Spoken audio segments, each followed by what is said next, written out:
Welcome to Book and Lounge. I'm your host, Jacqueline. In this episode, we are talking about all things womanhood, inspired by Bell Hooks' book, Entire Woman. However, before we get to the episode, a small request if I may. Please download, subscribe, and share the podcast with 2 or 3 friends. Your support is really important to us and helps us keep this show on the road. Now, back to the episode. What is a woman? You look like you're busy in the middle of something, and Kay looks like she's reading something. It's Katrina and I. I'm here. I'm listening. Sorry, I'm looking at my work laptop. I'm supposed to be arranging a trip. So. All right. Okay.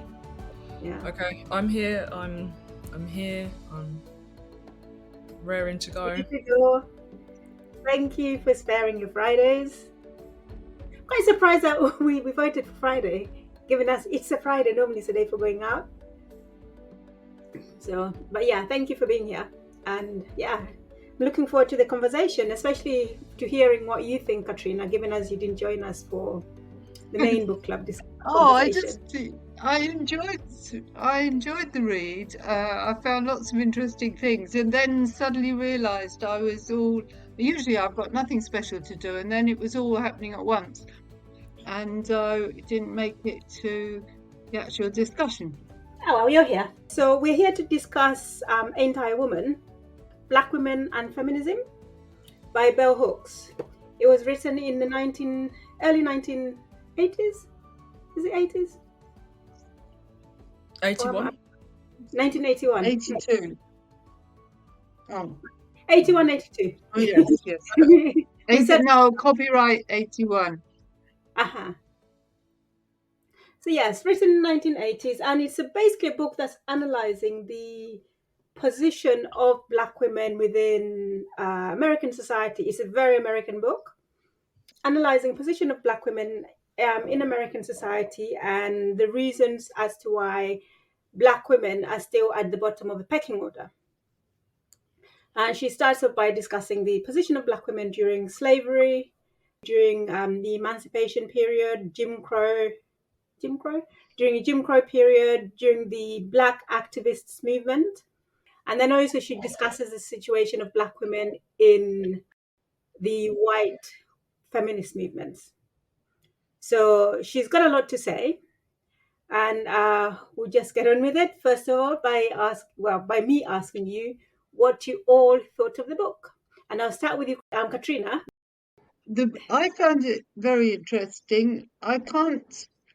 It is very American, so it's not easy to say how accurate it feels for somebody who's gone through the same environment and everything as the author. But it sounded very sort of authentic to me, the way it all made sense. So I just found there were lots of things to think about for any woman, and men as well, I suppose. But I did query, and I wonder if you'll come onto it later.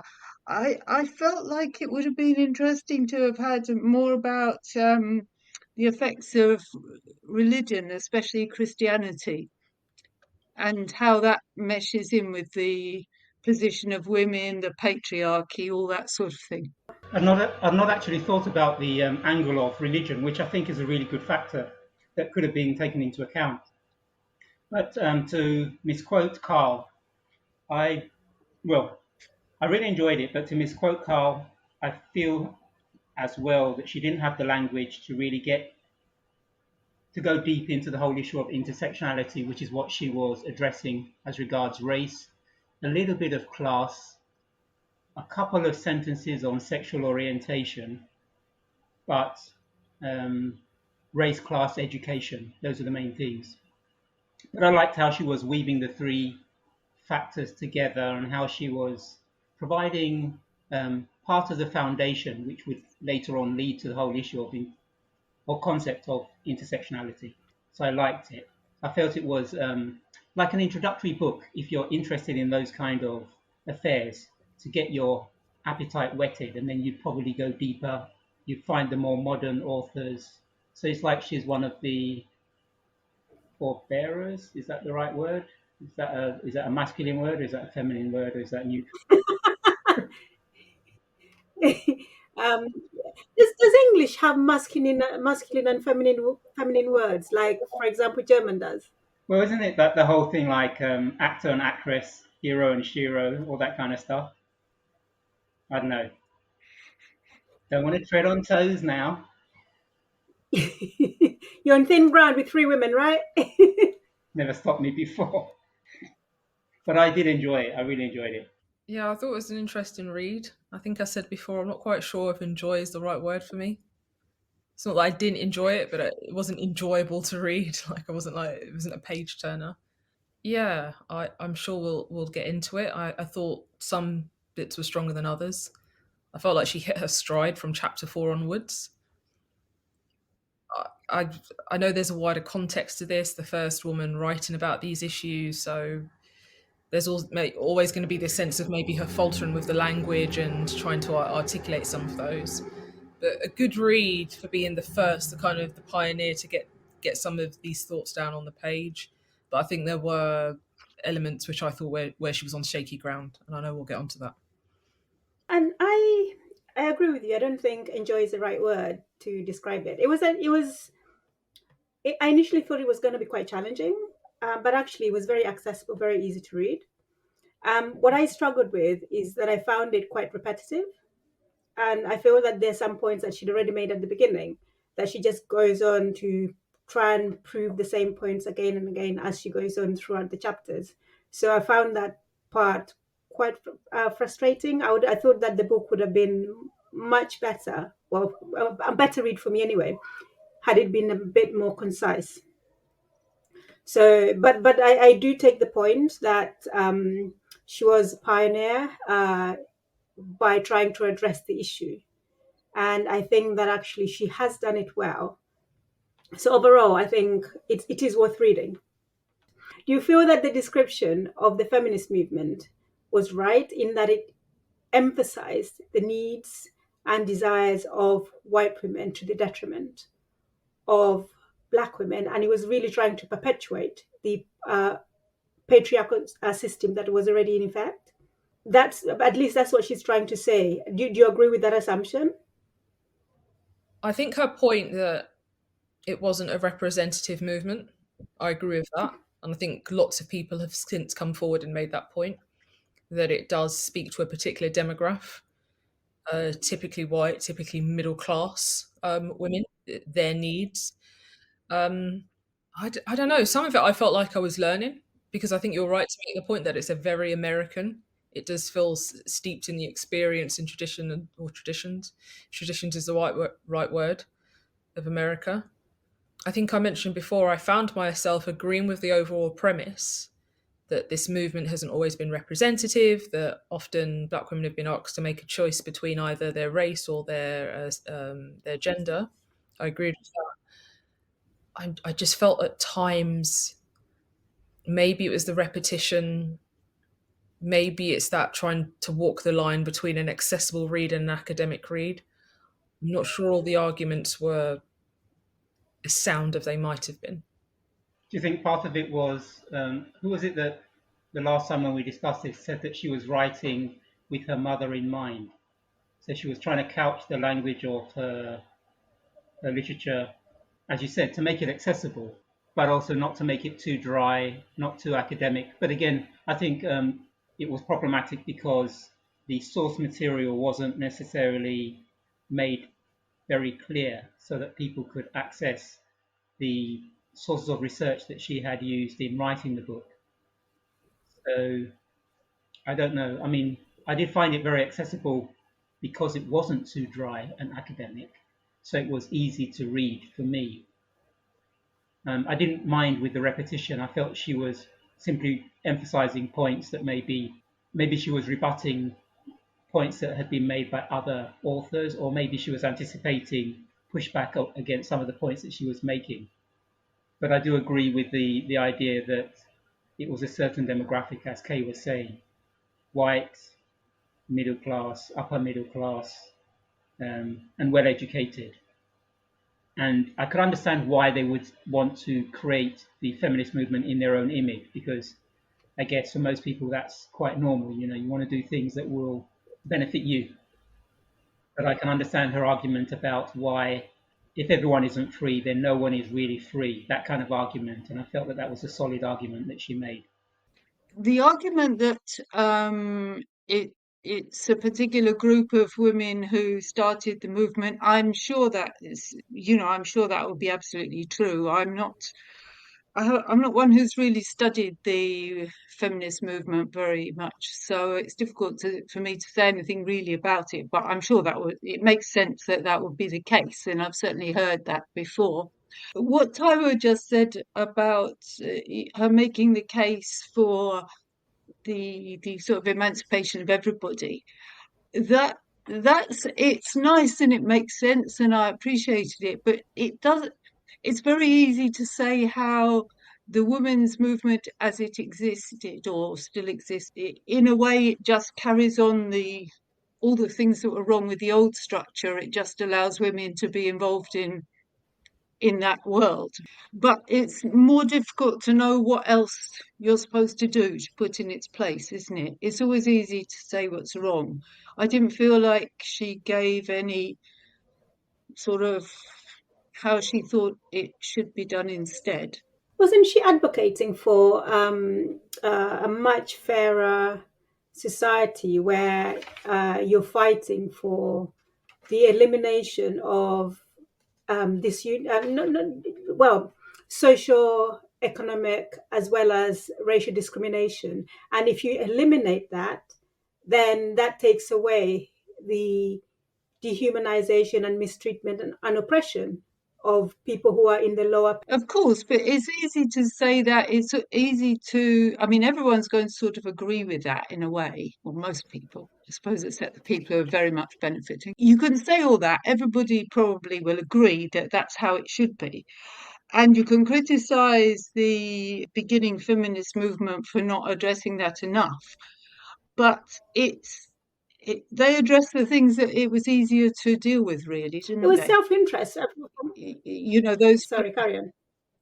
it is self-interest, but I, it's self-interest, but if you think about what women didn't have, if you even go back just to the 50s, things like bank managers asking for your husband's signature on things and really pathetic little things, which nowadays we've sort of forgotten. Because I was trying to think back of things like that and thinking of all the things where like we criticize some Muslim countries now who say, oh, you've got to get your husband's permission to do X, Y, and Z.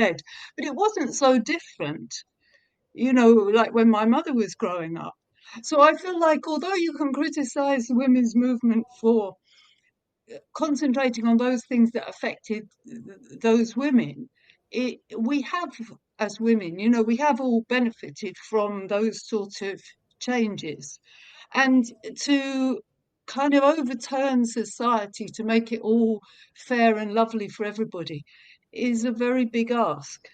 And it's hard to know where to start, I should think. The criticism she makes of the sort of racism within the American women's movement, of course, by not having those voices of Black American women involved, obviously you don't know what their issues would be and what they would want to fight for if they're not there speaking. So I suppose that's all.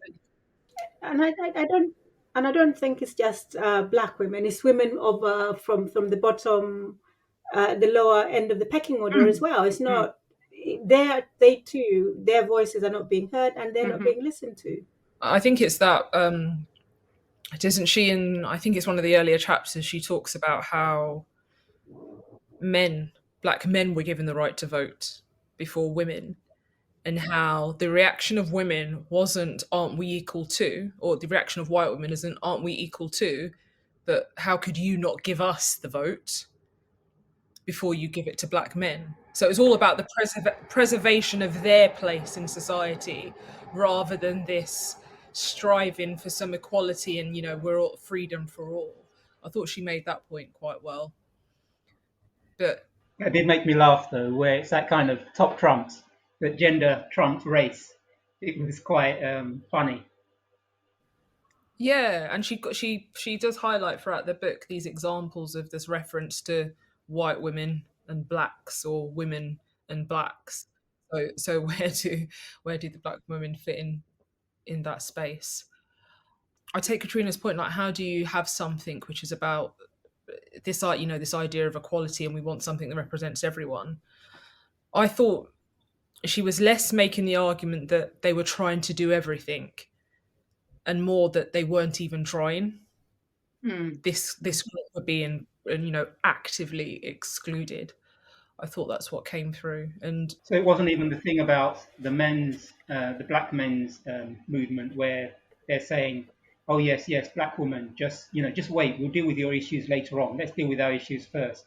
Let's raise the whole black race first, and then later Mm. on we'll deal with your issues." But there never is a later on. So so so yeah, that kind of thing where just because something is Mm. hard doesn't mean that you shouldn't try and address it at the same time as addressing the things that are easy, all across the board. yeah. Felt that in the early chapters she was skirting around the issues which she raised as problematic. So she's talking about things like feminism and womanism. I'm not sure whether they're the same thing, but also she's talking about imperialism, she's talking about capitalism, colonialism. But she doesn't, as Katrina has said, she doesn't really go into it in enough depth.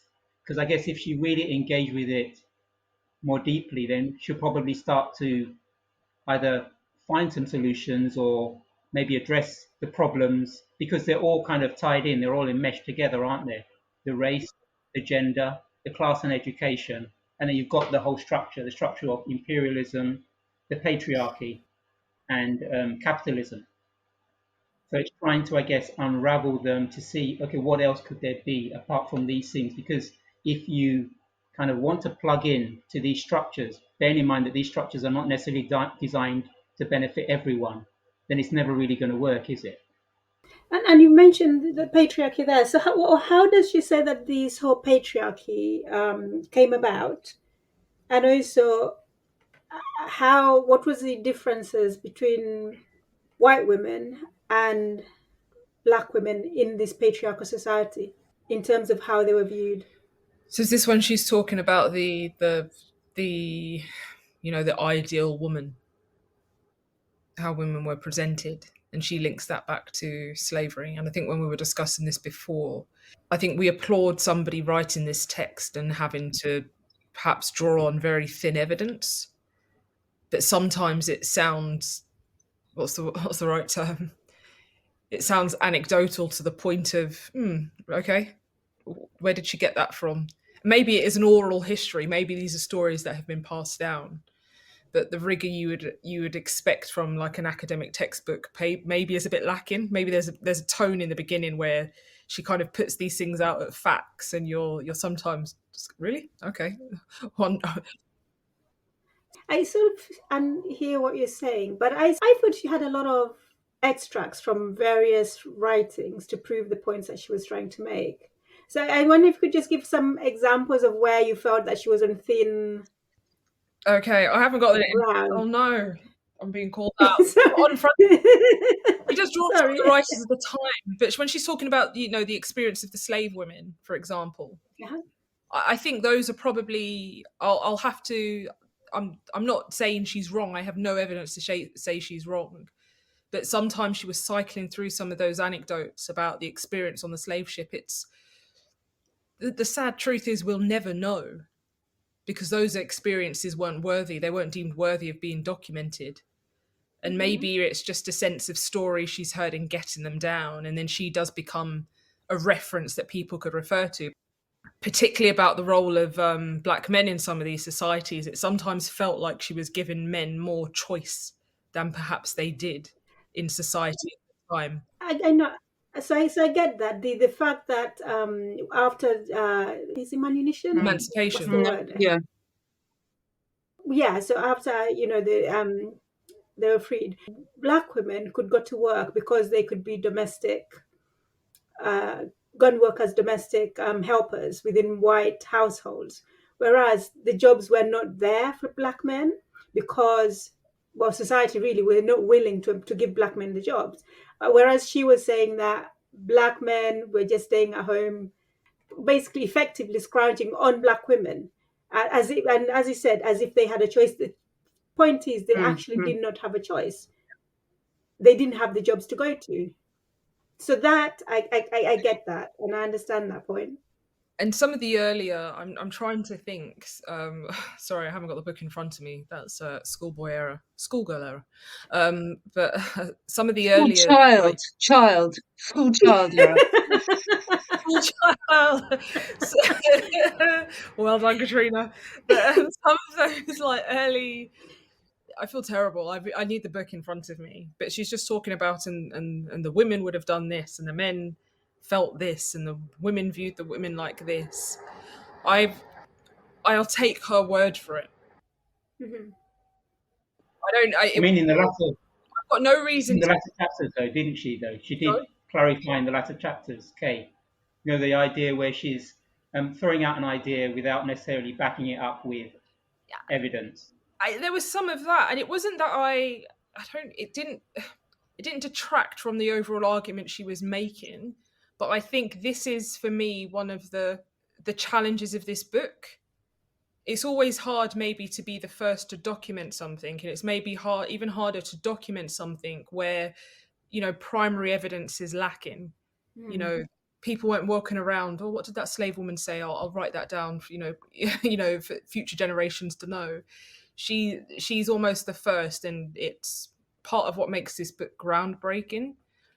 But I think somebody, for example, made the reference to like Walter Rodney, for example, perhaps much more clearly an academic book than this is. Sometimes I just felt it walked the line between, is this academic? Is this social commentary? Maybe it's a bit of both, and that's absolutely fine. But I don't think it detracts from the argument she's trying to make. But I did find myself just wondering at moments, thinking if somebody was to rewrite this today, you would expect much more rigor and perhaps much arguments in getting this across. Perhaps now there's more of a body of evidence to draw on. So we know the whole point, the whole intersectionality as a word wasn't termed until at least a decade after this was written, or nearly a decade after this was written. I Mhm. agree with you, but because I think it's like all these books, they're of their time. There's one thing she said it in an early chapter, and she repeated it later about American men not liking American women. And she's talking about white women and men and women. They might respect them, they might revere them, they might put them on a pedestal, whatever it is, but they don't actually like them. And I wondered, okay, that may very well be true. That might ring true if you live in America, but I don't. And I just wondered, the first time she said it, she actually said that it was written by a non-American. I jumped to the conclusion it'd be a white European visitor, but she didn't actually say, and I thought that was a pity. I wanted to know. But going back to the other things, that aren't evidenced, and the intersectionality of it all. I mean, as things move on, I'm sure there would also be more about the experience of men with slave masters, because I'm sure there would have been sexual abuse of male slaves as well by masters. And I Googled that to see what, would come up. And needless to say, there are at least two academic papers, which I didn't try to read, on the topic. And I just think our ideas develop all the time, don't they, of how all these things mesh in together. But I still found it interesting, the points she raised. Mhm. Because I didn't think she was veering quite well, what's the word I'm looking for? Not necessarily dangerously, but she did seem to be going into the idea of psychology, but not really getting beyond the shallows. Because she was talking about the whole male dominance, wasn't she? The male hatred of the female, misogynism, and then I was thinking misogynoir, Well, and it's then all this whole there. thing of, yeah, it's there, although she's not using necessarily the modern terms that we would use, but she's talking about the black player, the pimp. Yep. So when she was talking about the male hatred of the woman, yes, I think she was talking about it more broadly, not necessarily the American male and not necessarily the white male. I think she was just saying men in general, men. No, She I thought she was, was but saying she it in the also, American context. yeah, she also specified, she was talking about it generally, but there were points where she was, I read it to be quite specific about American men and white American men and white American women, that much as they might, respect them or pretend to anyway in various ways, that they didn't like them. And I was just struck by it and wondered if, because it was meant to be a European who'd made this comment during a visit to America in the book. But A but you're Frenchman, right, wasn't it? Taiwo. Of course, it's a general point I as think it was a well, Frenchman who commented on that. which she doesn't say. Oh, okay. But okay, so let me turn this on the head then. Given the position of white, no, not even just white women, of women in American society, given Roe versus Wade, given everything that's going on at the moment, do you think that American men like women, like their women? That's a big question, Jackie. Come I on. think they. No, where am I? I think that this is where I bring in the church issues, because I feel like Americans. I'm discussing American society as somebody who lives in England and only watches the news. I can't. I'm not talking from experience really, but you Haven't get you the watched impression Succession, that it Katrina? is. Huh? Haven't you watched Succession? No, I haven't. But I only watch the news. But America seems to be very much about religion, very much about a type of Christianity that I personally don't identify with at all. But where women are, the man is the head of the household, and you've got to have your respect for that, and you manipulate him, you don't override him.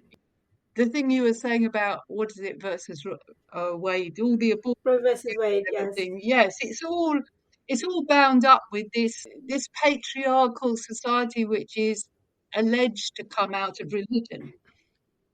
I don't think it comes out of religion at all. For a start, if Trump is one of the big proponents of this, taking away rights of women and all these regulations and rules that govern how women live, right? If you ask Trump says that he's read the Bible from back to front. He reads it every day, right? If you ask him even for one verse from the Bible, he hasn't a clue. So I No, think but this religion is used as an excuse. I think this is more about the great replacement. What's the word? Program. now, now it is. But when you look at the background of just the patriarchal society and the way religion is used to buoy up the man as the head of the household, Religion is an excuse. Religion is an excuse. It's all about power and control. but you have to Religion is have an just an excuse excuse. for it. So, because women then buy into the whole thing, it seems, because it's part of their church going and their beliefs, so they don't contest But it. the majority of women don't. That's why we have a feminist movement, right? Women don't buy into it. If women bought into it, there would not have been a feminist movement, and there A would lot of not have been women any do. challenges. Some do, If you yes, go I to agree. and look But it's at see, every Americans, person's type of mm, woman. go on, Sorry, Kay. Kay. No, keep going. Sorry. I think if you take American society now, I might be completely wrong, and I don't know how many women are in that category, but there are a good deal of women who are supporting that way of But not being the because they majority. think That's it's what I'm trying right. to say. It's not the majority. Fair enough. It's I a don't small know. minority of women who believe that. I The don't think majority of it's women. small minority. I would agree with Katrina on that. I don't think it's a small minority. I think it. I also think this is a point about different groups of women. So I think it's a big question to say. But sorry, the question was: do men like women? Do American men like women? Yeah, we could never I don't know what what data points we would use, but different groups definitely. And I think what she articulates is that black women in particular in the US have had a raw deal in terms of how they've been portrayed in the media, how they've been they're denigrated, their character, etc. Black women viewed as prostitutes and how they were treated, and that was a view held not just by men but actually women. It was as white women were perpetuating that stereotype just as much as the men were. But that point, Katrina's point around it's not a small minority, I don't think it's a small minority either. I think maybe you've got this view of it. Is it some housewife? I don't know, in a Mormon household or whatever. I think it's probably more than that.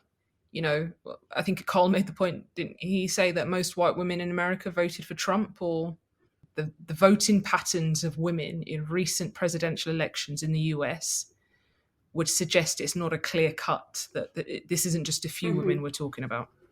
Okay, so you mentioned the experience of black women during slavery and how they were seen as immoral temptresses and all sorts of other things.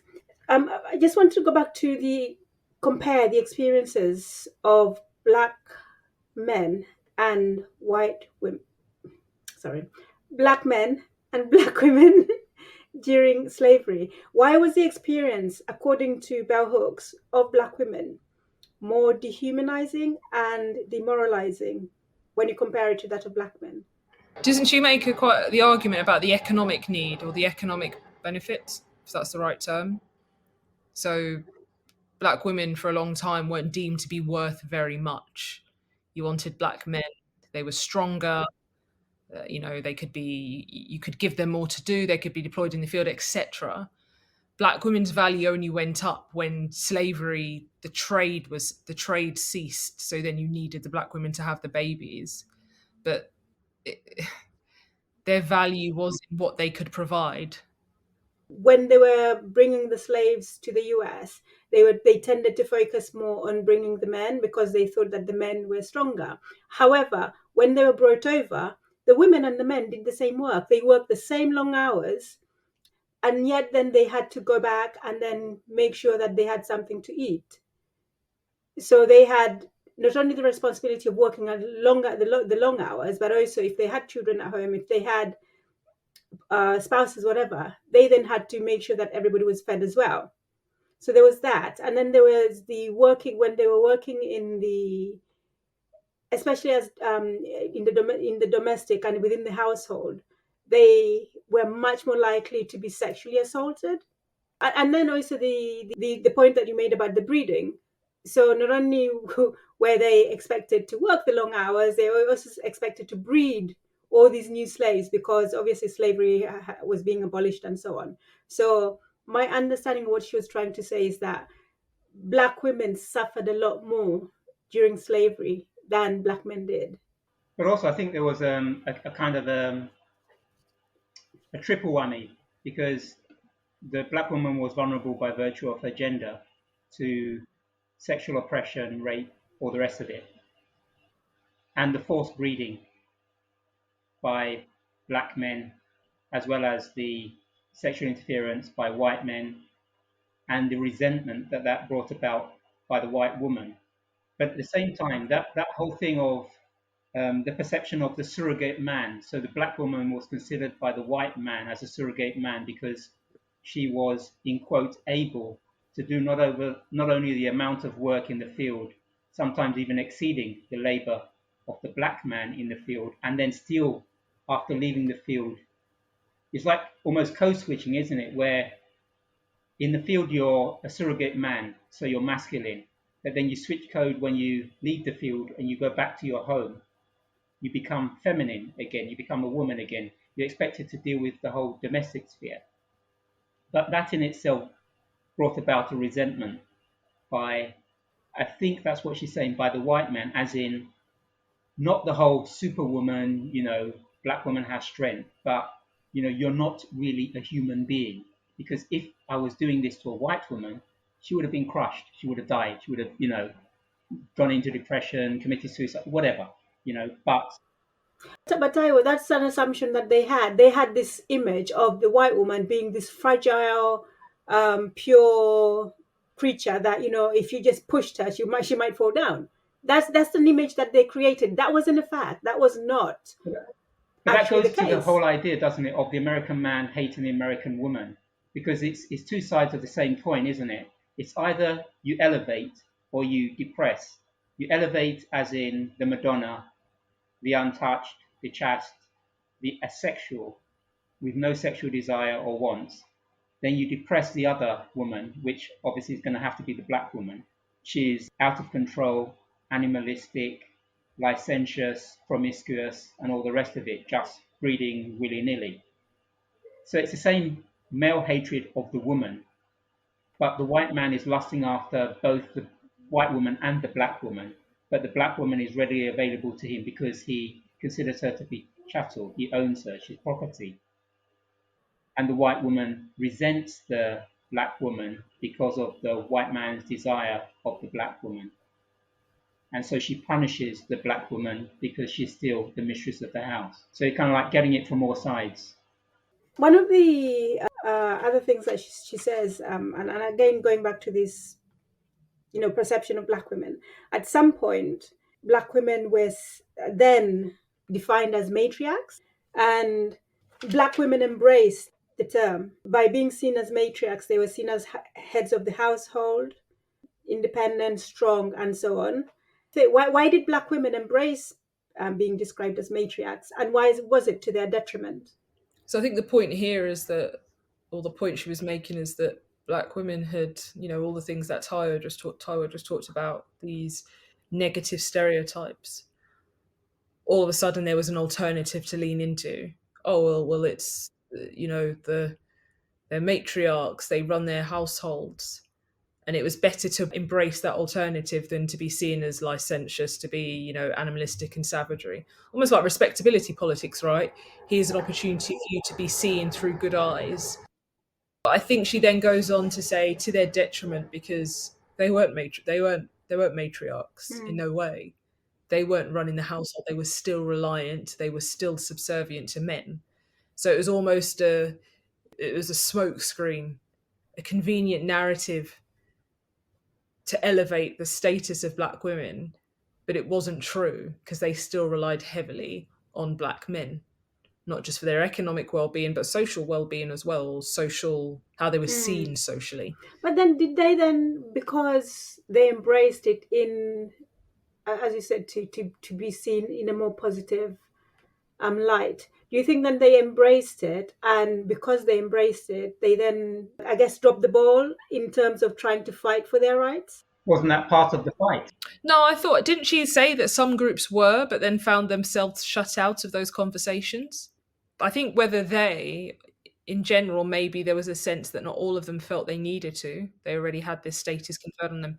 But I thought she does kind of document some examples of where black women did try to lean into the Yes, feminist and they movement. shut out. Yeah. And they quickly found they were shut out. Yeah. So again, I'm not sure. Is it they dropped the ball, or is it that I'm not sure the choice was there for them? What that's led to today is this women who perhaps aren't thinking about feminism and how it could benefit them in a way perhaps they should. So black women who are asked to choose between their race and their gender. Today this is something that we should think about. This is something that is relevant to us. But these chain of historical events has led us to this point where we don't think it matters. I guess how I saw it is that, so you're seen as the matriarch, you're head of the household, you're hardworking, and it was something to be proud of. So for me, how I saw it, why it was to the detriment of black women was that, oh, this is something positive, so we need to continue doing it, and that's kind of led to this strong black woman trope that we have. So because you're seen as strong, you obviously you work yourself to the ground because you want to maintain that image of being the strong black woman. And you let other things slide.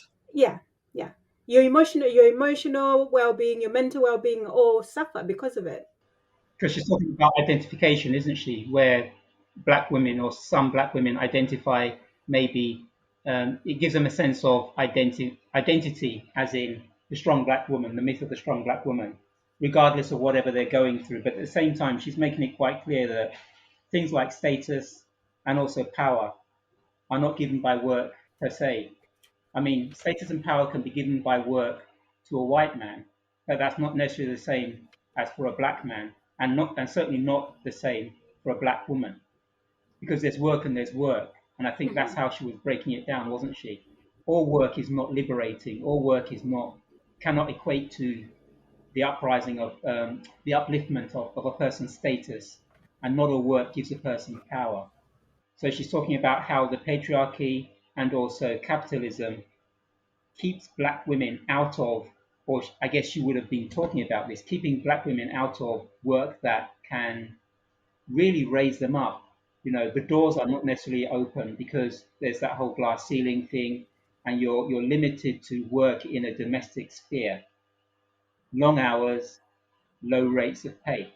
I'd agree with that, but I think even more fundamentally, I thought she was trying to say that abuse against black women is then sidelined as well. Yeah, she was. Not just sidelined by non-black women, but by black women themselves. They themselves rationalize poor behavior. Yeah, I thought that. I got the impression that initially it sounded like a good, a positive thing that was so much better than all the previous stereotypes. But then it's a trap because oh, you're a strong black woman, you'll be able to cope with this, and people internalizing that presumably and struggling on, and no doubt suffering all sorts of health problems as a result, as we know. She discusses contributions of black feminists, but only very briefly. So I think she mentions Sojourner Truth and I think Rosa Parks as well. But she doesn't really focus very much on their contributions to the movement. And do you think this is because perhaps they didn't really have that much impact because they were shut out? Would they have been known at the time she was writing this book? Well, I guess someone like Sojourner Truth, because, well, she was like from way back. She was, but the whole point that she never said, "Ain't I a woman?" It was actually somebody else who took that text. I think there was some question about when did that come to light and would she have necessarily known that. I wonder if the feminist movement that when we think of feminism as a movement in America, again, I'm no expert, there weren't very many black women in it. Would it have been accurate to say there were black women contributing to this movement when there weren't really very many? But then could you not say that there were black women trying to contribute to the emancipation, well, not emancipation, Yeah. to the achieving equality for black women, but they were not necessarily doing it within the wider feminist movement, but where they're not women in black communities, in black groups who were promoting and advocating for equality for black women. But isn't the point that no one knows who they are? That's your answer in itself. No one knows who they are because they're never given the same platform. Okay, so that's I guess that's the point I was trying to get to. They were not given they were there, but they were not really given the platform because the black men who were leading all these groups to get equal rights for black people sidelined them. They themselves held patriarchal views that a woman should be behind her man and should not be at the forefront. So they tended to take the limelight and then sideline the black women. So this is possibly why we really don't know very much about them, why there's not very much written about them. But I definitely think that they were there. People like Angela Davis, for example. And also even within the Black Panther movement, where they're not women doing the majority of the work on the ground. Yeah, but I guess that's because the whole Black Power and even the Black Muslim movement, they were all upholding the patriarchal social order. Mm-hmm. But at the same time, I guess especially with the Black Muslims, they very much attracted a lot of black women because they were using the same ideology of the white man, as in let's elevate the woman and put the woman on a pedestal. You know, you're a queen, you're a goddess, you're a virgin, you're a whatever, whatever. As long as you don't challenge Yes. patriarchy. As long as you accept that I'm the head of the household and you give me respect, etc., etc. So the male dominance remained because of the whole sexist socialization, which is what she was talking about, isn't it? The masculine status, the masculine respect, and also ultimately the masculine violence between men and also sometimes against women. Yeah, I found it quite interesting that, oh, as long as they converted to Islam, they were seen as respectable. But these same men were the ones running around with all these other women who were not Muslim. They were having affairs and doing all sorts with women who were not Muslim. So when I was reading this book, I was like, man, you got issues. Seriously. Did it remind you of that whole situation? Was it last year or was it within the last couple of years? The whole big thing, was it Rochdale? Pakistani men and the whole grooming gangs and a certain class of white, not I wouldn't even call them women. I think they were teenagers. They were young women or girls. Girls, they're young girls. Yeah. Yeah, yeah. So it's vulnerable white girls who are of a certain class, certain educational background, generally troubled childhood, and the way in which those particular Pakistani Muslim men viewed them. Because we spoke about this previously about the whole adultification, didn't we?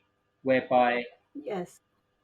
black children are not necessarily seen as their age and therefore vulnerable and therefore impressionable and not really knowing that much as their age mates do not know much. They're considered older. So in the same way, I think the Muslim men seemed to square the circle, didn't they, by saying, well, she's not a Muslim, she's not a good Muslim girl, she's not of a good educational background, she's not of a particularly high social class, therefore she's fair game. But I mean, if you hold up the mirror to yourself, it's like, okay, fine. If you're saying she's all these things, but what about you? What does that make you if you are therefore going down that particular avenue? But you never really hold the mirror up to yourself, do you? Because it's the same with the white man as the slave master. You can't hold the mirror up to yourself. Yeah, but back to your different groups of women and who are deemed vulnerable and who are deemed like okay to do those things to. Let me go back a step. Perhaps one of the sad things about this book is perhaps you can point to modern examples of what she's talking about or some of the arguments she's making. Somebody could rewrite this today and it would still have resonance. We mentioned like the R. Kelly story. Like he got away with that for decades because his victims were black women, black women, black girls. So no one particularly felt it was a problem. I think your Rochdale one, that incident is interesting as well. You're right. The class of girls they were going after. And after that story came out, the big excuse in inverted commas was they didn't pursue this. The authorities didn't pursue this because they were concerned about racial tension. But actually, one of the other things that came out that never seemed to grab the headlines was a lot of the authorities were equally judging those girls as well. Yeah, they're They just thought those girls were young, immoral, 13 years old, out throwing herself around. They too had held those poor judgments about them. Sorry, go on, Katrina. no. I was just going to, totally agree with what you're saying. General view of those young girls was that they're going around encouraging what's happening. But I think that's how over the course of certainly my lifetime, the idea of how responsible you are as a young girl at a different ages has gone up and up and up, because you would have felt more responsible for how you behaved, I think, when you were 13 and 14 when I was that age, whether or not people blamed you. While you're talking, I was also thinking about the sort of Andrew Tate business that we keep hearing of these days. I found what she wrote about the complicity of women in the patriarchy very interesting, because I think it's true. I can see it. Not everybody, of course, but you can see how it's women who reinforce some of these things. And Jackie, you said the first woman will be interesting. I'm rereading it because I'd forgotten a lot of it, and this book really came into my mind reading the early chapters of it because I'd forgotten a lot of it. But I do think there's a It lot was, to it's almost as if I planned it. well, you probably did. Take the credit. Life's so complicated, isn't it? It is.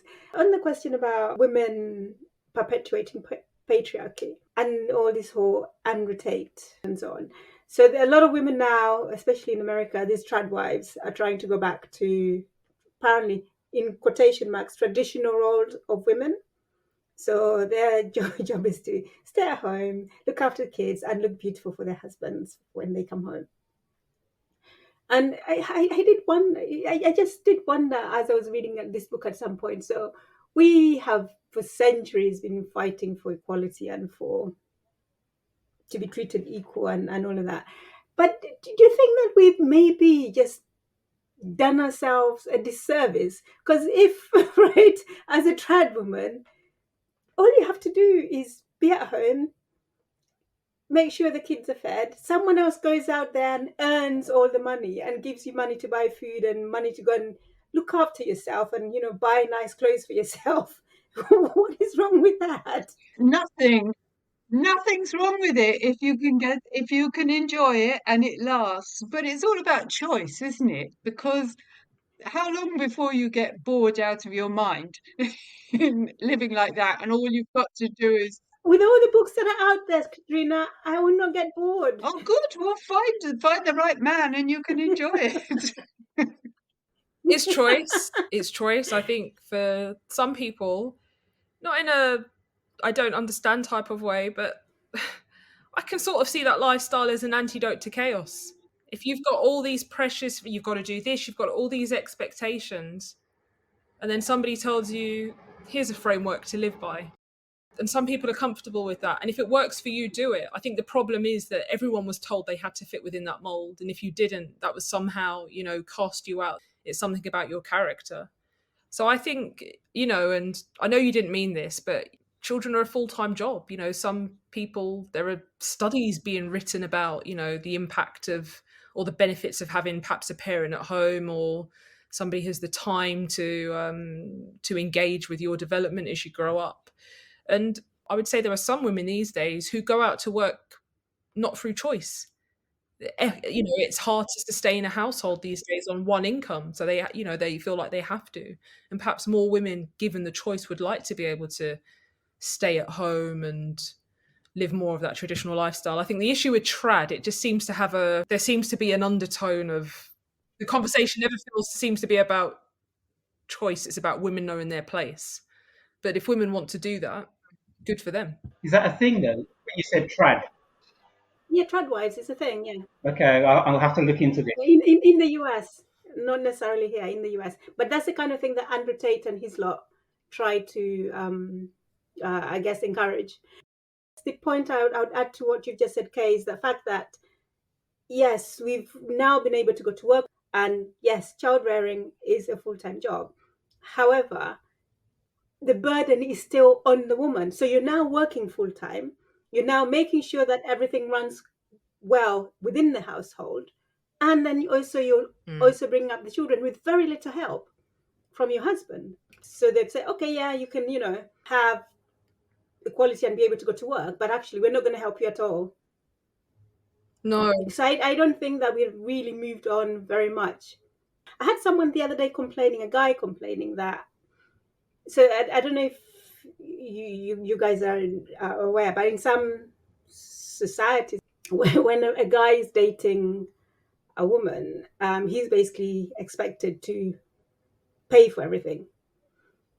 And he was complaining about women can work now, why are men still having to fund the woman's lifestyle and pay for her hair and pay for her food and all of that. And he's complaining how men now have it really hard. Taiwo, you're laughing, why? They have it hard because they have to fund the woman's lifestyle and pay for dates and when they go out there, the ones that have to pay for dates. I hear these stories. Yeah, if you go after a certain type of woman, you're gonna have a certain type of you get those stories like in the new, those people try to summarize in one page or one text, this is the type of women that's out there. And you often find they've got a type. And you go out with the type of woman who could probably see you coming a mile off. So, okay, go look somewhere else for a woman. Go, maybe try a different setting, go to a different place to meet them. I always struggle with those. This is what women expect now. Do they? Or have you just found yourself in a run of bad luck and you're just trying to extrapolate it onto everyone? But something you said earlier about the kind of the complicity of women in some of this, and I think that's the interesting thing about the trad movement, is there are a bunch of women saying, I'm a trad wife and proud. I was reading a book called The Chain, and it's about a woman who's reflecting on a past relationship, a guy who she was going with who treated her very poorly, and she soon finds out that he's been doing the same thing to lots of other women. And slowly but surely they all find out about each other, and they all swap stories about how they've all been duped, how this man has stolen from them, mistreated them, etc. And she's just sort of reflecting on that. And she kind of shares these anecdotes, and one of them is how a man, he went out with a woman, she got pregnant, treated her very poorly, forced her to have an abortion, and then he goes and gets a new girlfriend, and the new girlfriend blocks his wife, blocks the former woman on social media. And the point she was trying to make is the new woman didn't want to hear that. She found it was easier for her to believe the stories that he was a good man and she was just a crazy ex-bitch than to comprehend or contend with the fact that the guy she's gone with has done some horrible things to other women, and at some point he will probably do the same to you. Isn't that the same as when a man is found cheating? You go for the woman rather than the man who's been cheating. Yeah. Yeah. And even that, it's a sense of, well, this is men will be men. I remember hearing, what's the phrase I've heard?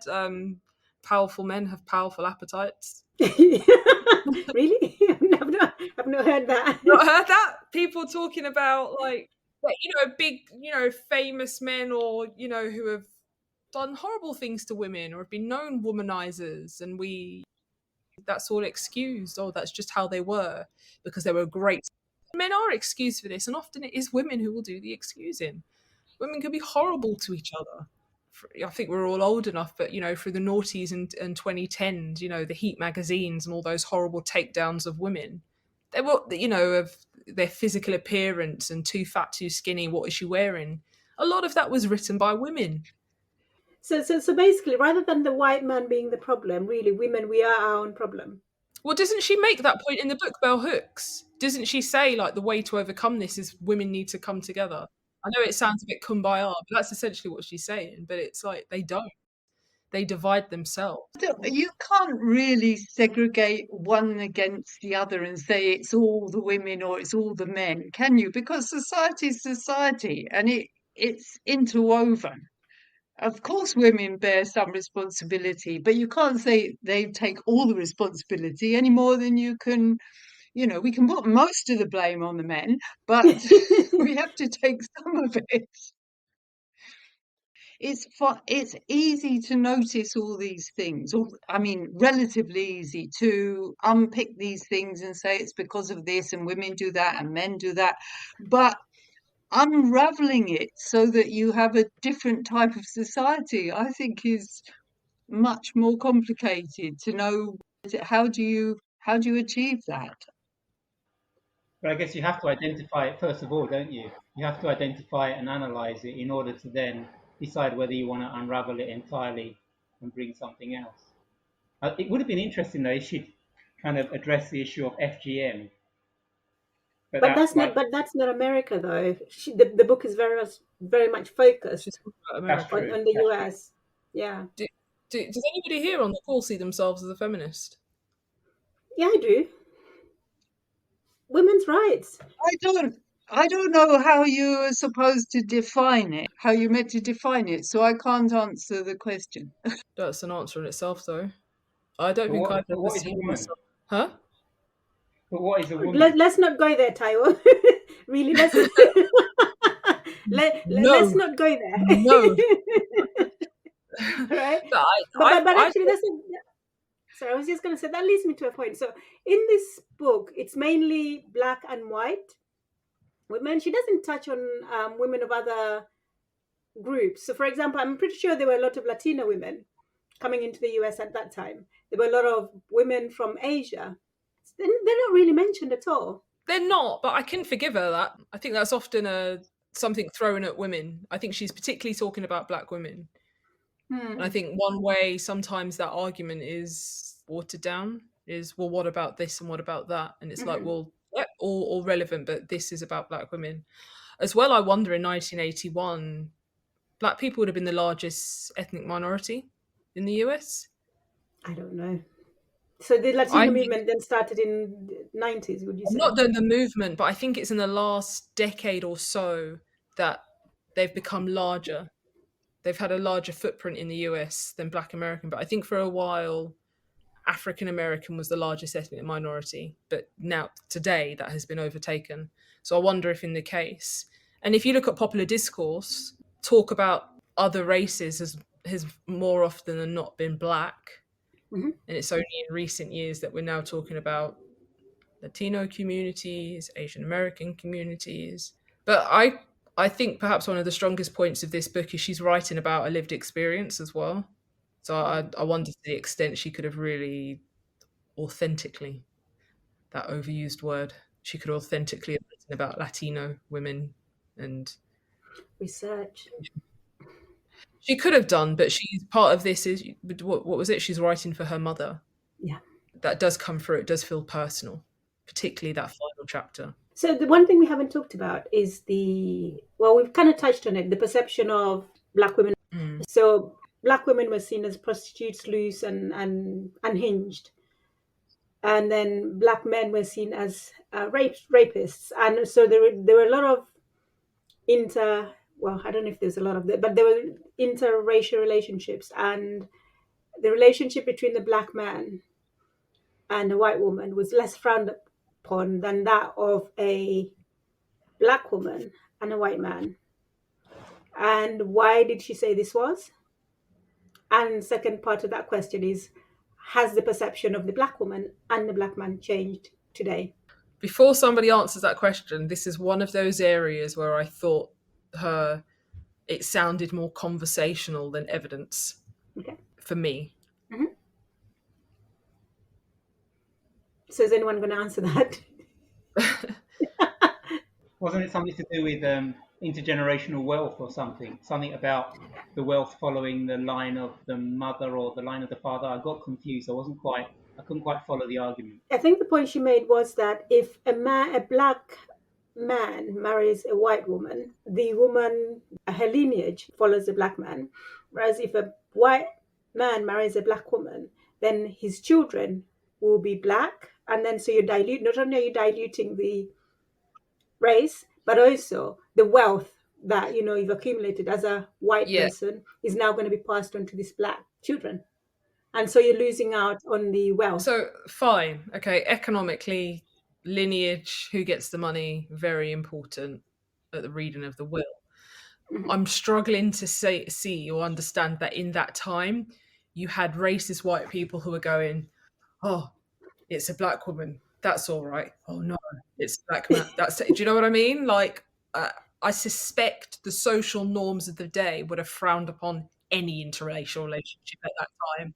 And it felt a little bit like she was making this clever distinction. This was all right, but this wasn't. I think it would have been bad news across the board for those couples who wanted to be together regardless. I agree with Kay. Generally, even here, maybe not now, but from when I was younger, it was always, black men always had a problem with black women dating white men. Whereas they felt free to just go out there and date white women as they wanted. So I think there's an element of truth in that. Isn't it something, though, to do with men? Because there are white men who seem to think that other people of other races shouldn't date their women. It's all this about do women belong to somebody, whatever colour they are? Do men belong to anybody? It's all this issue about whether people own other people, even, So do you think then it's more the fact that just men in general don't like other people dating their women? but they feel it's okay for Well, them to they date whoever they they want. well they have a perception of the idea that a woman belongs to them, whether even even when you're married, you don't belong to each other. It's meant to be a voluntary agreement that you are in. When the GI soldiers were over here, and there were a number of black GI soldiers, and the sometimes issues about them dating white women. The idea that somebody tells you who you're allowed to walk down the street with, it's a very old-fashioned view. I don't think it's specific to black men not thinking that black ladies should date somebody All about else. control of women's behaviour, women's bodies, a lot of what the issues we've talked about. Taiwan, Yeah, and I depend your think species. I'd agree with that. The patriarchy combined with history, then, I guess. So then the second part of the question is that has that perception changed? The fact that black women are considered prostitutes and black men rapists. I don't think it's as stark as that, but I think there are some of those underlying prejudice still exists in different ways. And I know we're reflecting on attempts to kind of reclaim that or reclaim discussions about sexuality, and do those really land. I think we were reflecting on like hypersexual black female artists. Are they really changing the dynamic, or are they just extending the stereotype? It's interesting. There's a documentary that came on recently about Linford Christie. Mm-hmm. One of the discussions was, do you remember the whole point about his tight clothing and His lunchbox. yeah, he reflects on that. Like today, you would hope that we would never have that conversation. But even I remember when I was very young, that was openly discussed. He didn't like it. So I know it feels, but in some ways, it's that kind of hypersexualization of him because he was a black man, because he had the tight clothing, all of that conversation. So I don't think we have moved away. I think we don't talk about it in stark terms, but the undercurrents of it are still there.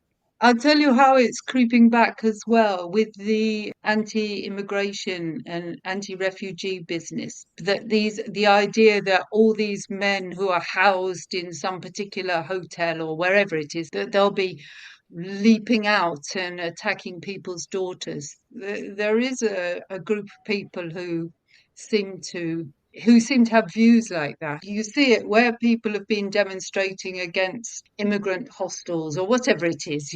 Yeah, so I think there's a lot of groups out there who are just intent on causing a lot of division based on sexism and racism. And you see it in Southport as well. Yeah, it's just about to say that.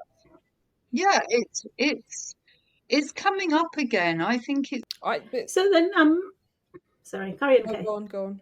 Now I was going to bring it back to the book. So the final chapter, she discusses the feminist movements of the 1970s really were not truly feminist movements because they were still very much locked into the patriarchal framework. Do you yourselves think that feminism is the answer to the problems that affect women today? And what, I guess, are your ideas of how we can improve the lot of women, especially the black women? Let me handle this question. Go ahead. Being the man in the room. I have no comments to make. As Carl would say, I have no comments to make. I'm here to listen. And then you'd go on and give a monologue. But I think, I don't know. I think increasingly, where I work, there's a EDI team, Equality, Diversity, Inclusion. And one of the things they say they're thinking about now is working through intersection. So it's not just talking about women, but it's really targeting who in particular are you trying to bring to the table. And there are different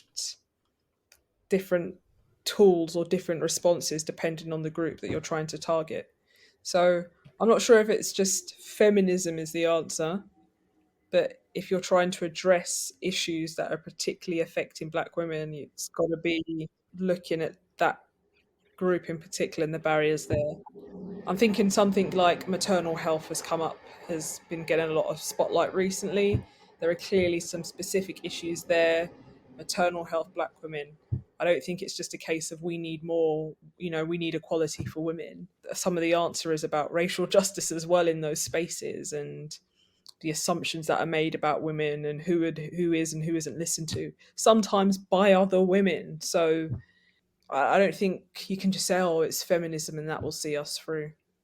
And Mm. recently as well, I've been listening to a lot of, or reading a lot of stuff which is talking about problems facing men and boys as well, and some of the challenges we're seeing there about the mental health and young boys in particular feeling lost and being attracted by voices like Yeah and others you've just mentioned. So, some of the people who are trying to have a sensible discussion in those spaces are saying it's about women, it's about people. I know that sounds it's oversimplified, but you can't just have movements which are just about women without thinking about, so what does this mean for the men's role as well?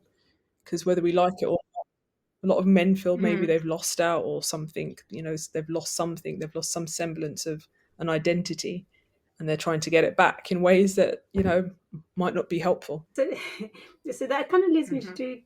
to two questions. The first one, you said that it's about not just about women. So do you think it's more really addressing these social economic factors that affect society? And if you address those, then that would uplift the black woman, because the black woman tends to be right at the bottom of all these of the social hierarchy. So if you address those, you not only uplift people at the bottom end, but you also uplift black women. So do you think maybe that's the solution? And the second thing is you said something about men feeling affected. Like what that brought to mind is all these middle class white men who are constantly complaining about how they are being emancipated, how we're taking away their powers, Yeah, and that but just really not irritates me. not them. I think, and this is where it mirrors my point. It's not just women, it's who are the groups within that. I know the kind of group you're talking about. We're losing everything, no you're not. Type of thing.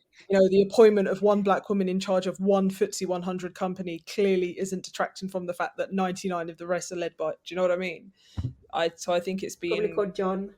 yeah, those skewed statistics, but ignore all of this stuff at our peril.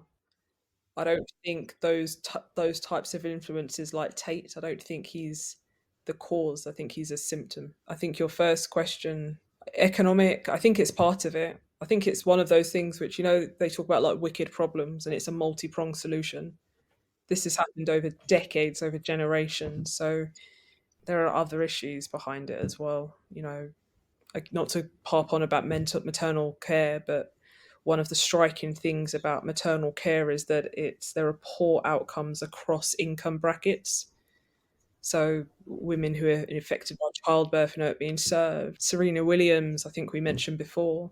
These are middle class, very well educated women with money who are still being impacted in this way. So it's more than economic opportunities. At the moment, you have reporting on gender. They're going to try and bring one on race and racial equality in pay. Do you think that would address the issue? Well, in the UK at least, or is it just a sticking plaster? Do you think it would address the issue? Myself, Yeah, like, we've had gender equality reporting for how long, and how many women CEOs do we have? yeah. So all it's going to do is just outline how poor it is. And on day to day, I suspect it will change very little.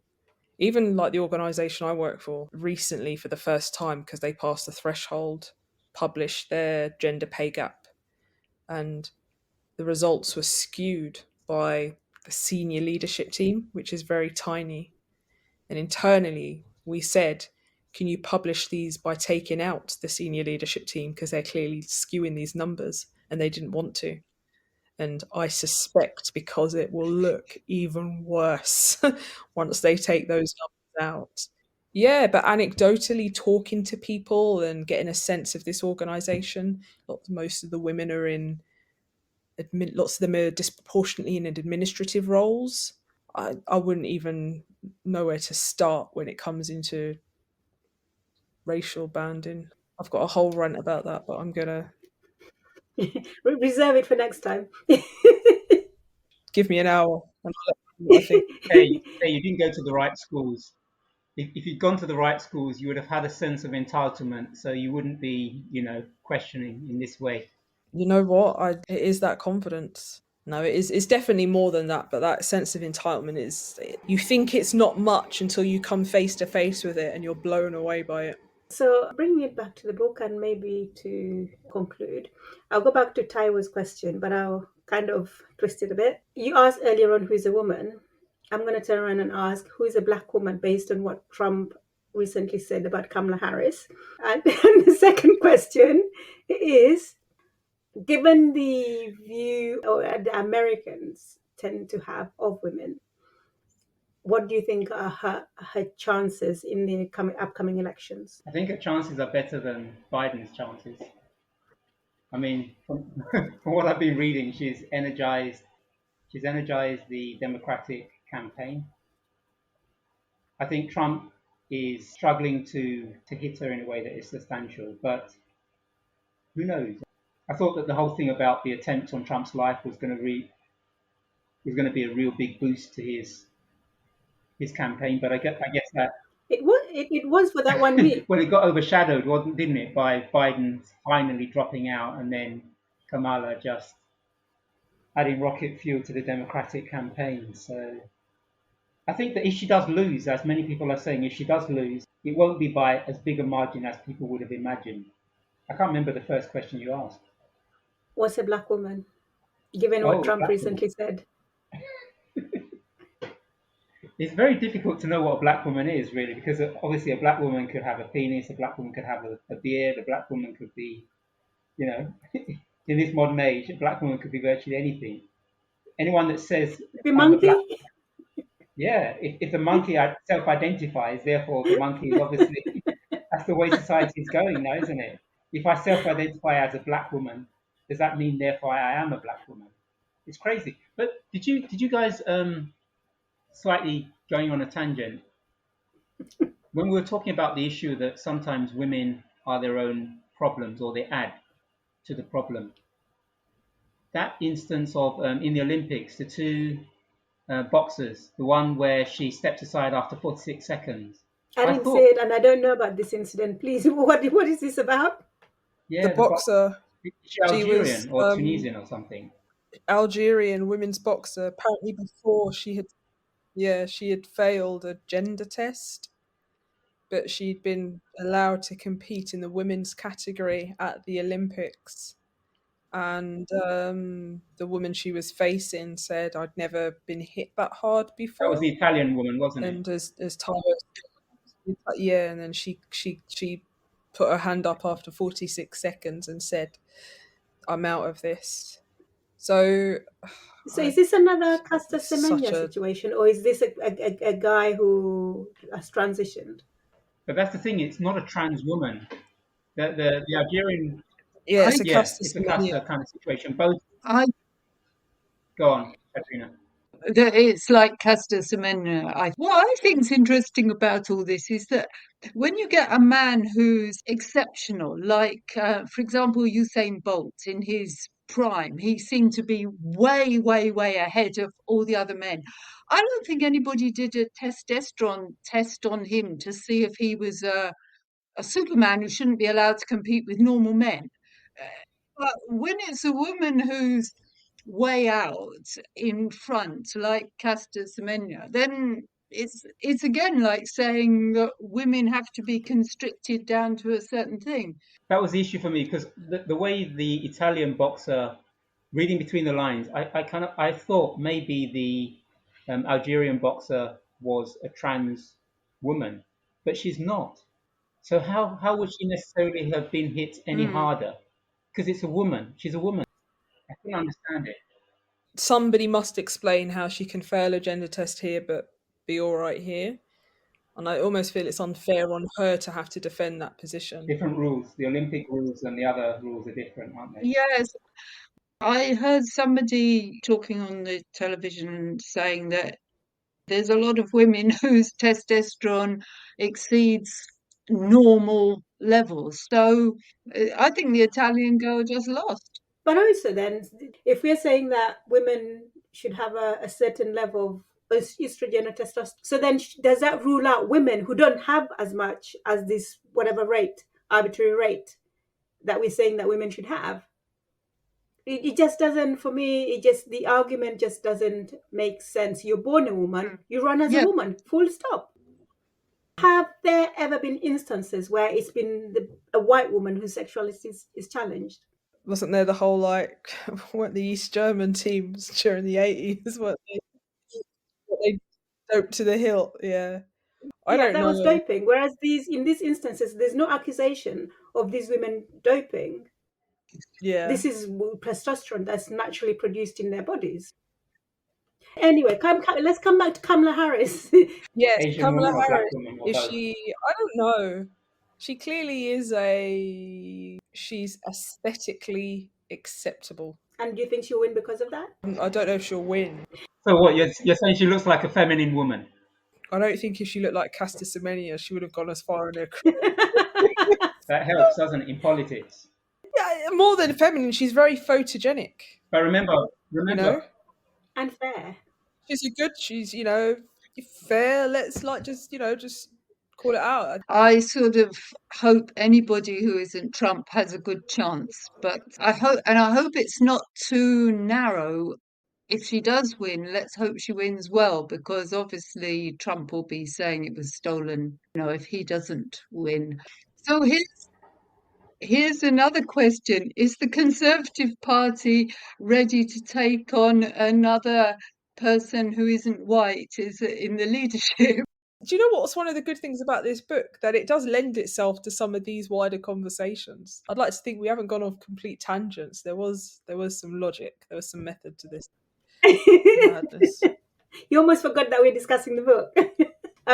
So just to summarize the book then, out of 5, how would you rate it? I quickly said 4.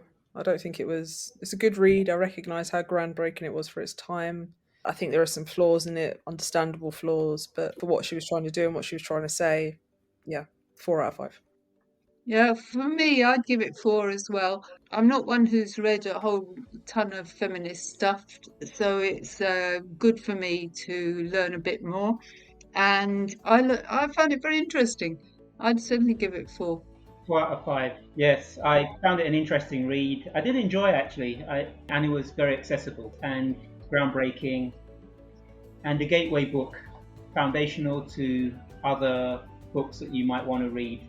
So strong 4. So I feel like I'm letting the side down. I understand how groundbreaking it is. I understand that she was way ahead of her time in trying to probably not way ahead of her time. It's just like she had the opportunity to start bringing all this work together, and that she was the first. I understand all of that. My issue with the book is the repetitive nature of it. I just really struggled with that. But you've already said this before. How many more times are you going to say this? And yeah, so because of that, I think I'll go with a 3, maybe a 3.5 out of 5. But I do understand everything that you've all said about it and why it's really important. So, we're at the end. So I just really want to say thank you. It's been an interesting conversation. We've kind of drifted in and out of the book. But as Kay said, it's a book that gets you to discuss a whole load of other issues and things. You said this book, Ain't I a Woman, kind of leads on to The First Woman. Yes. Interesting. It does. I'm going to have to start reading it soon. And that's a wrap. Thank you so much for listening.